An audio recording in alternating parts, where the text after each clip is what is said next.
नमस्कार, आपका स्वागत है। दोस्तों, दिवाली सनातन धर्म का प्रमुख त्योहार है, जिसकी शुरुआत धनतेरस से हो जाती है। हर साल कार्तिक मास की कृष्ण पक्ष की त्रयोदशी तिथि को धनतेरस का त्योहार मनाया जाता है। मान्यता है कि धनतेरस के दिन मां लक्ष्मी और धनवंतरी देवता समुद्र मंथन से प्रकट हुए थे, जिसके परिणाम स्वरूप धनतेरस के दिन माता लक्ष्मी, कुबेर देव, धनवंतरी और मृत्यु के देवता यमराज का पूजन किया जाता है। वैदिक पंचांग के मुताबिक इस वर्ष 10 नवंबर शुक्रवार को धनवंतरी जयंती अर्थात धनतेरस मनाई जाएगी। इस साल धनतेरस पूजा का शुभ मुहूर्त शाम 5:47 से लेकर शाम 7:43 तक रहेगा। धनतेरस के दिन बाजार से खरीदारी करके कोई नई वस्तु घर में लाने का चलन होता है। लोग इस दिन नए वाहन, वस्त्र, सोने चांदी तथा स्टील से बने बर्तन आदि लाते हैं। लेकिन दोस्तों, अगर आप धनतेरस के दिन मोरपंख लेकर अपने घर पर आते हैं और इसे एक विशिष्ट दिशा में विशिष्ट स्थान पर रखते हैं, तो आपको इसके बहुत ही शुभ परिणाम देखने को मिल सकते हैं। ये मोर पंख आपके भाग्य को प्रबल बना देंगे, आपकी दरिद्रता को पूरी तरह से समाप्त करके आपको धन संपत्ति प्रदान कर सकते हैं। मोर पंख को धनतेरस के दिन लाना बहुत ही शुभ माना जाता है और खासकर माता लक्ष्मी को मोरपंख सबसे अधिक प्रिय होता है। अगर आप इसे लाकर अपने घर में स्थान देते हैं तो मां लक्ष्मी की कृपा आपको प्राप्त होगी। दोस्तों, धनतेरस के दिन अगर आप कुछ अन्य वस्तुएं खरीद नहीं सकते हैं तो कम से कम साबुत धनिया जरूर खरीद कर लेकर आएं।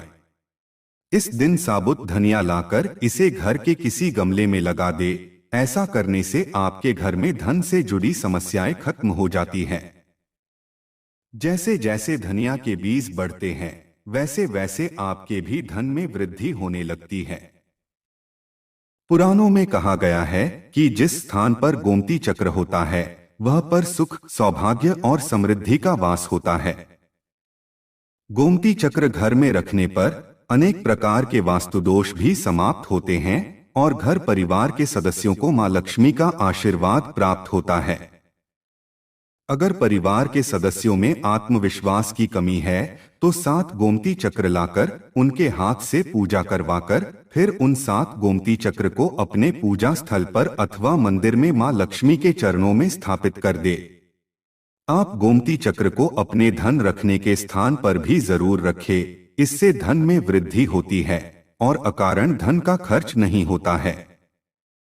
गोमती चक्र आपको किसी भी पूजा सामग्री की शॉप पर मिल जाएंगे।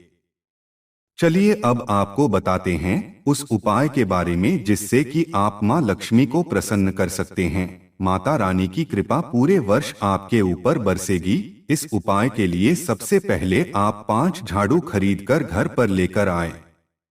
ये उपाय आपको धनतेरस के दिन ही करना चाहिए। इन 5 झाड़ू की आप धनतेरस के दिन पूजा करें और 1 झाड़ू अपने घर में इस्तेमाल के लिए रख दे और 4 झाड़ू किसी मंदिर में जाकर दान कर दे। इस दिन मंदिर में झाड़ू का दान करने से मां लक्ष्मी की कृपा आप पर हमेशा बनी रहेगी। दोस्तों, इसके साथ ही आप दीपक से जुड़ा उपाय भी जरूर करें। इससे यमराज की कृपा आपको प्राप्त होगी, आपके घर में अकाल मृत्यु नहीं होगी और रोग बीमारियों का नाश होगा। दोस्तों, पुराणों में कहा गया है कि धनतेरस के दिन दीपक का दान जरूर करना चाहिए। दीपदान को श्रेष्ठ दान कहा गया है। आप धनतेरस के दिन मिट्टी के 11 दीपक खरीद कर लेकर आए और इन्हें अपने घर के आसपास रहने वाले लोगों को दान कर दे। ध्यान रहे, आपको 11 दीपक 11 घरों में देने हैं। इससे आपके घर पर आने वाला हर संकट टल जाएगा और आपको पितरों का भी आशीर्वाद प्राप्त होगा। इस दिन भगवान विष्णु और मां लक्ष्मी की विशेष कृपा पाने के लिए स्वस्तिक का उपयोग अवश्य करना चाहिए। दोस्तों, स्वस्तिक अत्यंत प्राचीन काल से भारतीय संस्कृति में मंगल का प्रतीक माना जाता रहा है। इसीलिए किसी भी शुभ कार्य को करने से पहले स्वस्तिक का चिन्ह अंकित करके उसका पूजन किया जाता है। स्वस्तिक का शब्द 3 अक्षरों से बना हुआ है। इसमें सु का अर्थ होता है अच्छा, अस का अर्थ होता है अस्तित्व और क का अर्थ होता है कर्ता। इस प्रकार से स्वस्तिक शब्द का संपूर्ण अर्थ होता है अच्छा अथवा मंगल करने वाला। स्वस्तिक में एक दूसरे को काटती हुई 2 सीधी रेखाएं होती हैं जो आगे चलकर मुड़ जाती हैं। इसके बाद भी ये रेखाएं अपने सिरों पर थोड़ी और आगे की तरफ मुड़ी होती हैं। स्वस्तिक की यह आकृति 2 प्रकार की हो सकती है। प्रथम स्वस्तिक, जिसमें रेखाएं आगे की ओर इंगित करती हुई हमारे दाईं ओर मुड़ती हैं, इसे स्वस्तिक कहते हैं और यही शुभ चिन्ह है जो हमारी प्रगति की ओर संकेत करता है। दूसरी आकृति में रेखाएं पीछे की ओर संकेत करती हुई हमारे बाईं ओर मुड़ती हैं, इसे वामावर्त स्वस्तिक कहते हैं। भारतीय संस्कृति में इसे अशुभ माना जाता है। ऋग्वेद की ऋचा में स्वस्तिक को सूर्य का प्रतीक माना गया है और उसकी 4 भुजाओं को 4 दिशाओं की उपमा दी गई है। कुछ ग्रंथों में स्वस्तिक को ब्रह्मांड का प्रतीक चित्र माना गया है। उसके मध्य भाग के बिंदु को भगवान विष्णु की कमल नाभि कहा जाता है और रेखाओं को ब्रह्मदेव के 4 मुख, 4 हाथ और 4 वेदों के रूप में निरूपित किया गया है। मंगलकारी प्रतीक चिन्ह स्वस्तिक अपने आप में विलक्षण है। यह मांगलिक चिन्ह अनादिकाल से संपूर्ण सृष्टि में व्याप्त रहा है। विघ्नहर्ता गणेश जी की उपासना में तथा धन, वैभव और ऐश्वर्य की देवी मां लक्ष्मी के साथ भी शुभ लाभ तथा स्वस्तिक की पूजा की परंपरा है। इसे भारतीय संस्कृति में विशेष स्थान प्राप्त है।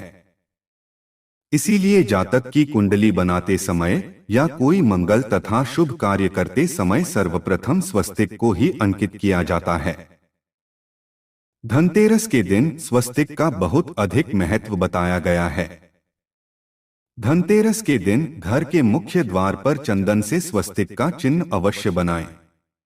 आप चावल और कुमकुम की सहायता से भी स्वस्तिक बना सकते हैं तथा चावल और हल्दी के घोल से स्वस्तिक बनाना भी शुभ माना गया है। इससे घर के वास्तुदोष दूर होते हैं। यदि सिंदूर में घी मिलाकर स्वस्तिक बनाया जाए तो ये और भी अधिक शुभ फल प्रदान करता है। इससे घर में सुख समृद्धि का वास होता है।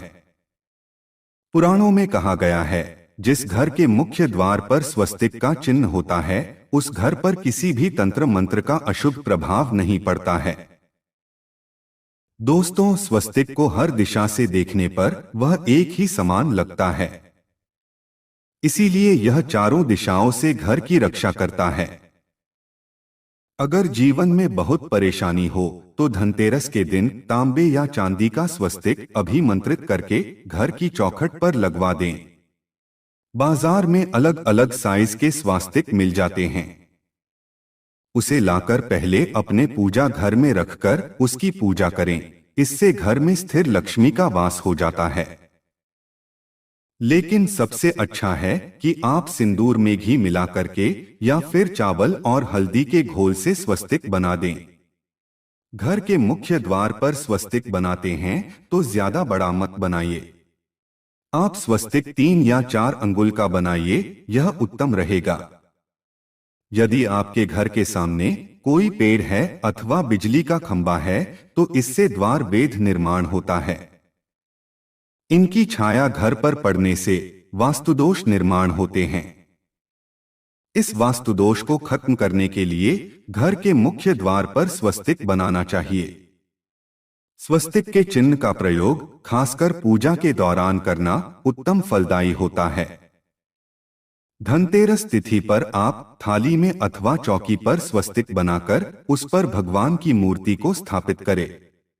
इससे पूजा का कई गुना अधिक फल प्राप्त होता है। आप चाहें तो घर के मंदिर में इष्ट देवता के पास स्वस्तिक का चिन्ह रख सकते हैं। धनतेरस के दिन अपने घर के मुख्य द्वार की दहलीज के दोनों तरफ स्वस्तिक का चिन्ह बनाकर उसकी पूजा करें। उस स्वस्तिक पर चावल की ढेरी बनाएं और एक सुपारी अवश्य रखें। ऐसा करने से घर में धन संपत्ति का आगमन होता है और कार्यों में सफलता मिलती है। धनतेरस के दिन तुलसी के कुंडे पर भी स्वस्तिक का चिन्ह अवश्य बनाएं। इससे शुभ ऊर्जा घर में संचारित होती है और तुलसी की पूजा का फल कई गुना अधिक प्राप्त होता है। धनतेरस के दिन जल में तुलसी पत्र डालकर स्नान करना श्रेष्ठ फलदायक होता है। ये सभी तीर्थों में स्नान करने के समान पुण्य प्रदान करता है। धनतेरस के दिन आप अपने पूजा घर में एक थाली में कुमकुम से स्वस्तिक बनाएं और उस पर थोड़े से चावल और सुपारी रखें और इस थाली को 21 दिन तक पूजा घर में ही रहने दे। उसके बाद इस सुपारी को गणेश जी की मूर्ति के पास रख दे। इस उपाय से आपके धन में 1000 गुना अधिक वृद्धि होती है। यदि आप पर पितृदोष है अथवा आप अपने पितरों की कृपा पाना चाहते हैं तो इसके लिए घर के मुख्य द्वार के बाहर गोबर से स्वस्तिक बनाना चाहिए। इससे घर में सुख शांति बनी रहती है और पितरों का आशीर्वाद प्राप्त होता है। धनतेरस के दिन पीपल के वृक्ष की पूजा का भी विधान किया गया है। धनतेरस के दिन अगर आप पीपल के पेड़ की जड़ में जल और तिल चढ़ाते हैं तो भगवान विष्णु की कृपा आपको प्राप्त होती है। धनतेरस के दिन पीपल में भगवान विष्णु का वास होता है। पीपल को जल चढ़ाने से व्यक्ति के मान सम्मान और धन संपत्ति में वृद्धि होती है। अगर आपकी कोई विशेष मनोकामना है तो उस मनोकामना की पूर्ति के लिए आप एक विशेष उपाय कर सकते हैं। ऐसे में धनतेरस के दिन आप आसपास के किसी भी मंदिर में जाकर मंदिर की दीवार पर सिंदूर से उल्टा स्वस्तिक बना दे। मनोकामना पूर्ति की प्रार्थना भगवान से करें। वह मनोकामना अवश्य पूर्ण हो जाएगी और जब आपकी मनोकामना पूरी हो जाए तो फिर से उस मंदिर में जाकर उसी स्थान पर सीधा स्वास्तिक बनाएं और भगवान को धन्यवाद दे। धनतेरस के दिन आप विशेष मंत्रों का जाप अवश्य करें। आप विष्णु जी के महामंत्र ओम नमो भगवते वासुदेवाय का जाप कर सकते हैं। इससे आपकी मनोकामना अवश्य पूर्ण हो जाएगी। धनतेरस के दिन अपनी मनोकामनाओं की पूर्ति के लिए एक विशेष उपाय कर सकते हैं। आप तुलसी में जब जल अर्पित करेंगे तब एक लोटे में जल लेकर उसमें एक चुटकी हल्दी, थोड़ी सी मिश्री और एक चुटकी अक्षत डालकर ही अर्पित करें और शाम के समय तुलसी के समक्ष घी का दीपक जरूर जलाएं। इस दीपक में एक सिक्का रख दें और बाद में इस सिक्के को उठाकर संभाल कर रखें। तुलसी को विष्णुप्रिया भी कहते हैं, इसलिए देवता जब जागते हैं तो सबसे पहली प्रार्थना तुलसी की ही सुनते हैं। वैसे ये सिक्का आप रोज के दीपक में भी डालकर दीपक जला सकते हैं। ऐसा करने से सिक्का सिद्ध हो जाएगा। फिर जब भी किसी महत्वपूर्ण काम से आप घर से बाहर निकलते हैं तो इस सिक्के को साथ में रखकर निकले, आपको कार्यों में सिद्धि अवश्य ही मिलेगी। इस दिन दीपक का प्रयोग अवश्य ही करें। एक दीपक घर के मुख्य द्वार पर अंदर की तरफ से, एक दीपक तुलसी के नीचे, एक दीपक अपने घर के पूजा स्थान पर धनतेरस के दिन अवश्य जलाएं। तो दोस्तों, उम्मीद है आपको यह जानकारी अच्छी लगी होगी। धनतेरस पर आप स्वस्तिक के ये उपाय अवश्य करें। कमेंट में जय श्री हरि विष्णु और जय मां लक्ष्मी अवश्य लिखें। वीडियो को अपने परिवार के साथ शेयर करना न भूलें। साथ ही चैनल को सब्सक्राइब जरूर करें। आप सभी का धन्यवाद।